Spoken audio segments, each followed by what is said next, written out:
und wird wiederkommen in Herrlichkeit, zu richten die Liebenden und die Toten. Seiner Herrschaft wird kein Ende sein.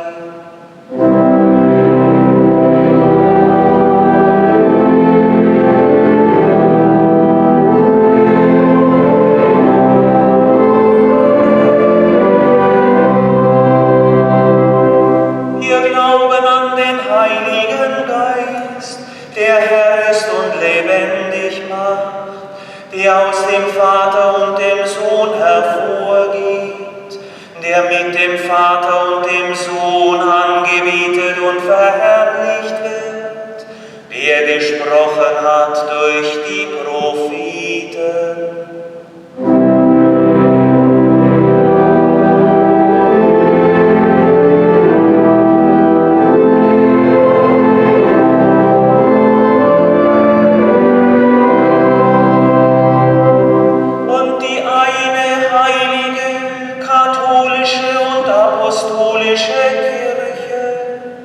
Wir bekennen die eine Taufe zur Vergebung der Sünden. Wir erwarten die Auferstehung der Toten und das Leben der kommenden Welt. Amen.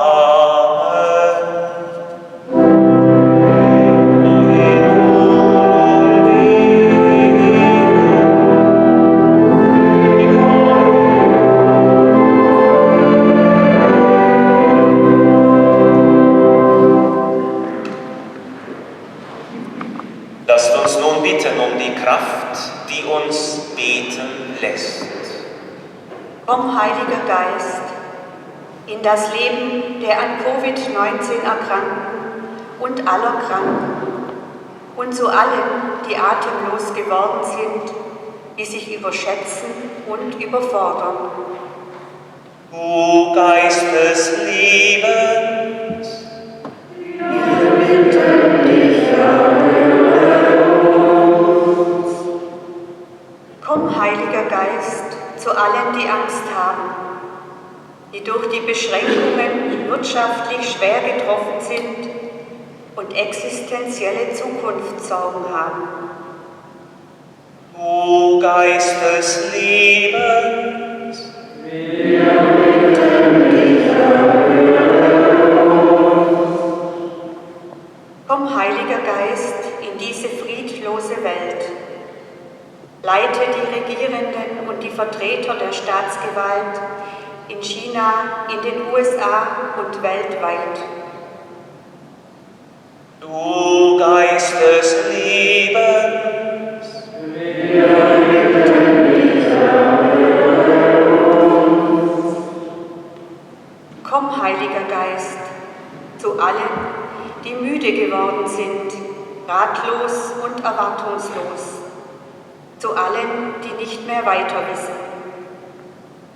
du Geist des Lebens, wir bitten dich,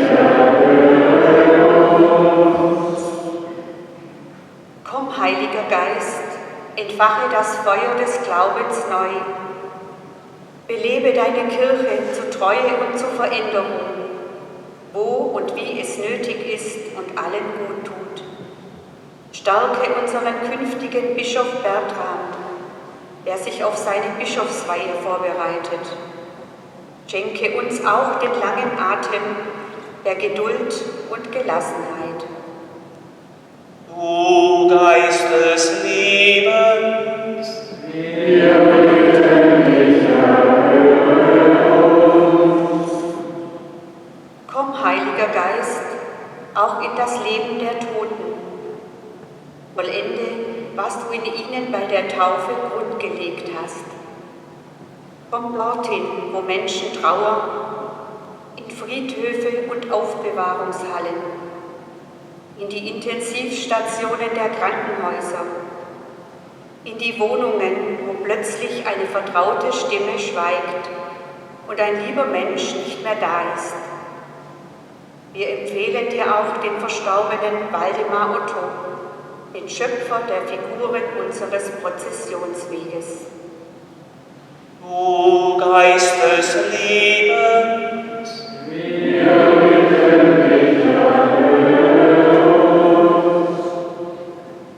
dass erneuert werde das Antlitz der Erde. Darum bitten wir und vertrauen auf diese Kraft des Geistes. Dem Vater, dem Sohn und dem Geist sei die Ehre, heute und in Ewigkeit.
Bitte betet, Schwestern und Brüder, dass unser Opfer Gott, dem allmächtigen Vater, gefalle.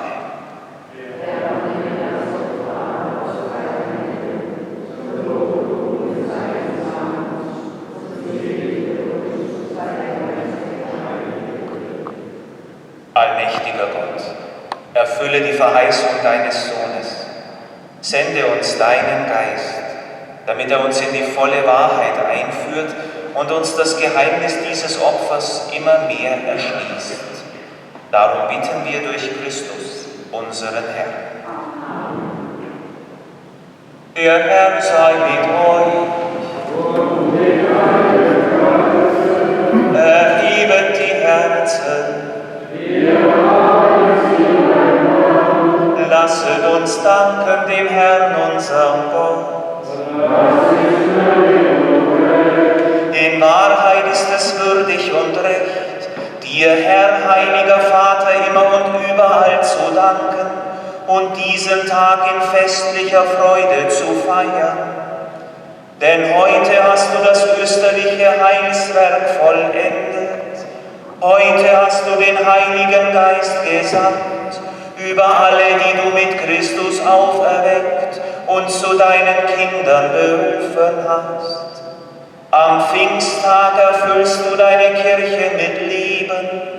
Dein Geist schenkt allen Völkern die Erkenntnis des lebendigen Gottes und vereint die vielen Sprachen im Bekenntnis des einen Glaubens. Darum preisen dich alle Völker auf dem Erdenrund in österlicher Freude. Darum rühmen dich die himmlischen Kräfte und die Mächte der Engel und singen das Lob deiner Herrlichkeit.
An dem der Heilige Geist in Feuerzungen auf die Jünger herabkam.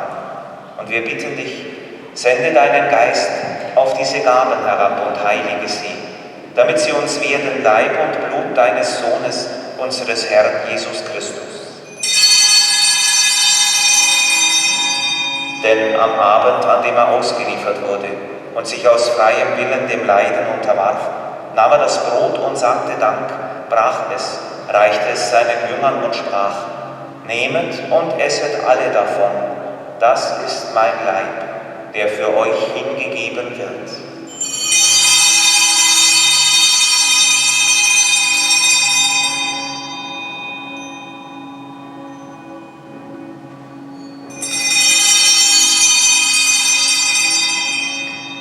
Ebenso nahm er nach dem Mahl den Kelch, dankte wiederum, reichte ihn seinen Jüngern und sprach: Nehmet und trinket alle daraus. Das ist der Kelch des neuen und ewigen Bundes. Mein Blut, das für euch und für alle vergossen wird zur Vergebung der Sünden. Tut dies zu meinem Gedächtnis.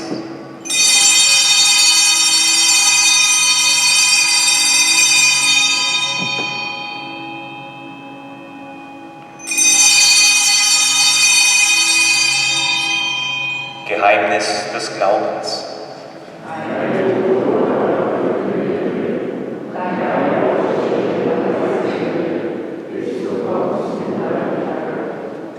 Darum, gütiger Vater, feiern wir das Gedächtnis des Todes und der Auferstehung deines Sohnes und bringen dir so das Brot des Lebens und den Kelch des Heiles dar. Wir danken dir, dass du uns berufen hast, vor dir zu stehen und dir zu dienen. Wir bitten dich, schenke uns Anteil an Christi Leib und Blut und lass uns eins werden durch den Heiligen Geist. Gedenke deiner Kirche auf der ganzen Erde und vollende dein Volk in der Liebe, vereint mit unserem Papst Franziskus, unserem apostolischen Administrator Bertram den Bischöfen, Priestern, Diakonen und mit allen, die zum Dienst in der Kirche bestellt sind. Gedenke unserer Brüder und Schwestern, die gestorben sind, in der Hoffnung, dass sie auferstehen. Wir empfehlen dir heute am Sonntag auch alle verstorbenen Angehörigen und Wohltäter dieses Gotteshauses. Sie alle nimm auf in dein Reich, wo sie dich schauen von Angesicht zu Angesicht. Vater, erbarme dich über uns alle, damit uns das ewige Leben zuteil wird. In der Gemeinschaft mit der seligen Jungfrau und Gottesmutter Maria, mit ihrem Bräutigam, dem heiligen Josef, mit Petrus und Paulus und all deinen Aposteln und mit allen, die bei dir Gnade gefunden haben von Anbeginn der Welt, dass wir dich loben und preisen durch deinen Sohn Jesus Christus. Durch ihn und mit ihm und in ihm ist dir, Gott allmächtiger Vater, in der Einheit des Heiligen Geistes, alle Herrlichkeit und Ehre, jetzt und in Ewigkeit.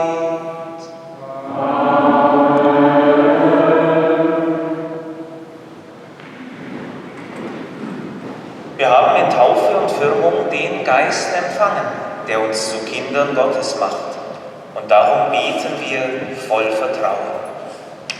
Vater unser im Himmel, geheiligt werde dein Name, dein Reich komme, dein Wille geschehe, wie im Himmel so auf Erden. Unser tägliches Brot gib uns heute und vergib uns unsere Schuld, wie auch wir vergeben unseren Schuldigern. Und führe uns nicht in Versuchung, sondern erlöse uns von dem Bösen. Erlöse uns, Herr allmächtiger Vater, von allem Bösen und gib Frieden in unseren Tagen. Komm uns zu Hilfe mit deinem Erbarmen. Bewahre uns vor Verwirrung und Sünde, vor Terror und Krieg, vor aller Spaltung in Glaube und Kirche, damit wir voller Zuversicht das Kommen unseres Erlösers, Jesus Christus, erwarten. Denn dein ist das Reich und die Kraft und die Herrlichkeit in Ewigkeit. Unser Herr Jesus Christus hat den Heiligen Geist gesandt, damit er die Kirche aus allen Völkern in Einheit und Liebe zusammenfüge. Soweit die Theorie, die im Messbuch steht. Die Praxis sagt uns, dass mit Einheit und Liebe, da ist noch Luft nach oben. Und deshalb bitten wir, Herr Jesus Christus, schau nicht auf unsere Sünden, sondern auf den Glauben in uns und in der Kirche. Schenk uns, wie du es immer gewollt hast, Einheit und Frieden. Der Friede des Herrn sei alle Zeit mit euch.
und erkennt im gebrochenen Brot Jesus das Lamm Gottes, das hinwegnimmt die Sünde der Welt.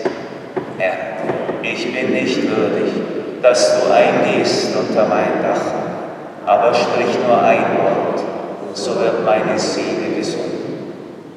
Der Leib Christi bewahre unsere Seele zum ewigen Leben.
Lasset uns beten. Herr unser Gott, du hast deine Kirche mit himmlischen Gaben beschenkt. Erhalte ihr deine Gnade, damit die Kraft aus der Höhe, der Heilige Geist, in ihr weiterwirkt und die geistliche Speise sie nährt bis zur Vollendung. Darum bitten wir durch Christus, unseren Herrn. Heute bis zum Ende des Mai-Monates und zum Ende des Osterfestkreises noch einmal Maiandacht, 19 Uhr heute Abend, diesmal zum Lobgesang der Gottesmutter, in dem sie alle ihre Worte sozusagen zusammenfasst. 19 Uhr heute.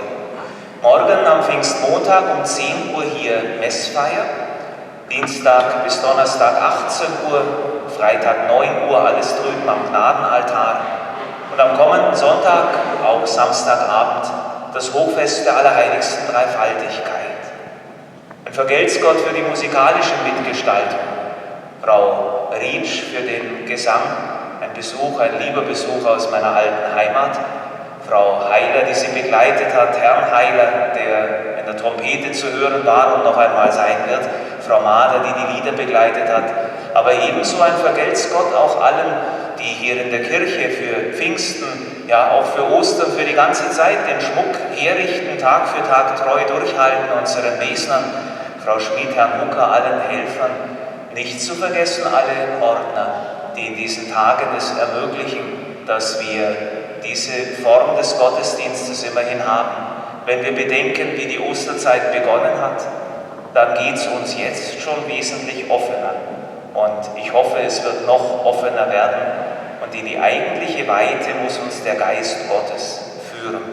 Danke auch den Ministranten, der Lektoren, allen, die ich jetzt vielleicht vergessen habe. Ich wünsche allen ein gesegnetes Pfingstfest und möglichst viel Heiligen Geist. Mit der Bitte um Gottes Segen wollen wir schließen. Der Herr sei mit euch. Und mit deinem Geiste. Segen wollen wir erbitten, gegen Ungewitter und Hagel, für Regen und Sonnenschein, gegen Frost und gegen alles, was uns schaden mag, wie es Brauch ist seit alter Zeit. Segen wollen wir erbitten für die Kranken vor allem und für die Alten. Gottes Segen begleite alle, die zu Hause bleiben müssen, die unter Einsamkeit leiden, die gerne wieder Besuch bekommen würden oder andere besuchen möchten. Gottes Schutz für alle, die raus müssen, die für uns arbeiten, die andere versorgen und pflegen, die sich Gedanken machen, wie sie anders für Menschen da sein können. Den Segen wollen wir sprechen gegen die Gewitter in den Familien und gegen das eisige Schweigen zwischen Menschen. Um ein gutes Klima wollen wir bitten für alle, die zusammenwohnen. Und bitten wollen wir, dass uns die abendliche Wetterkarte nicht wichtiger ist als die Karte des Friedens. Um Segen bitten wir für die Wetterfühligen, dass nicht jeder Sturm sie umknickt. Und für die Wetterfesten, dass sie Acht haben auf die Schwachen. Um Segen bitten wir für die Kinder, dass sie eine warme, sonnige Kindheit erleben.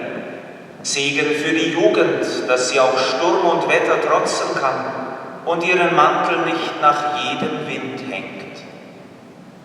Um Segen bitten wir für uns, dass wir nicht unempfindlich sind gegenüber der Not in der Welt, doch auch, dass wir darüber nicht vergessen, den Nächsten und den Nachbarn. Für alle wollen wir bitten, die Sonne und Wärme verbreiten und für die, die durch den Nebel der Zeit Menschen zu Gott hinführen. Wir wollen bitten, dass wir selber es verstehen, Sonne zu tanken, um gerüstet zu sein gegen die Kälte des Winters und gegen die Schatten des Lebens. Bitten wollen wir um den Glauben, dass, wenn die Sonne des Tages und die Sonne des Lebens untergeht, schöner und strahlender aufgeht Gottes ewiger Tag. Ihn kann keine Wetterkarte zeigen, weil kein Auge gesehen und kein Ohr gehört hat, was Gott denen bereitet hat, die ihn lieben. So komme Segen über uns. So sind wir, Gott will es, selber Segen. Das gewähre euch der dreieinige Gott,